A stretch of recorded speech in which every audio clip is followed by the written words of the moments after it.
гурӯҳи пизишкони Маркази ҷумҳуриявии ташхиси тиббӣ-судӣ қабри Абдурасул Назаров ҷавонеро ки баъди боздошти милиса дар бемористон фавтид боз карда ҷасадро барои тафтиши вуҷуди шиканҷа муоина карданд. ба гуфтаи пайвандони Назаров, гурӯҳи мутахассисон рӯзи шанбе 7 апрел ба Кӯлоб омада ҷасади вайро колбасшикофӣ намуданд. табибон ҳамаи аъзои баданашро диданд ва узвҳое ки сиёҳу кабуд буду доғ шуда буд аксбардорӣ карданд ва гуфтанд ки натиҷаашро баъд эълон мекунанд.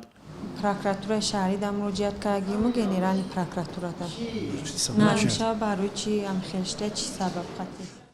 пайвандони Абдурасул Назаров мегӯянд ки ба ташхиси Маркази тиббии ҷумҳуриявии тиббӣ-судӣ бовар надоранд ва аз мақомот хостанд ки гурӯҳи ташхиси Вазорати дифои Тоҷикистон ва пойгоҳи низомии 201-уми Русия ин колбасшикофиро анҷом диҳанд.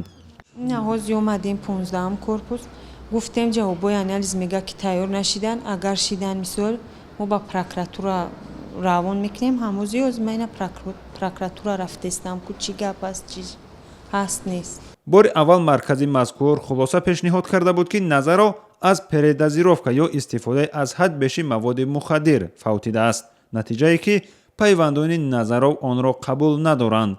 бародари Абдурасул Назаров ки дар лаҳзаҳои колбасшикофӣ ширкат дошт, гуфт онҳое ки аз Маркази ҷумҳуриявии ташхиси тиббӣ-судӣ ҷасади бародарашро колбасшикофӣ карданд, гурӯҳе мебошанд ки қаблан дар душанбе ҳамин ташхисро анҷом доданд ва марги бародарашро ба истифодаи аз ҳад зиёди маводи мухаддир рабт доданд.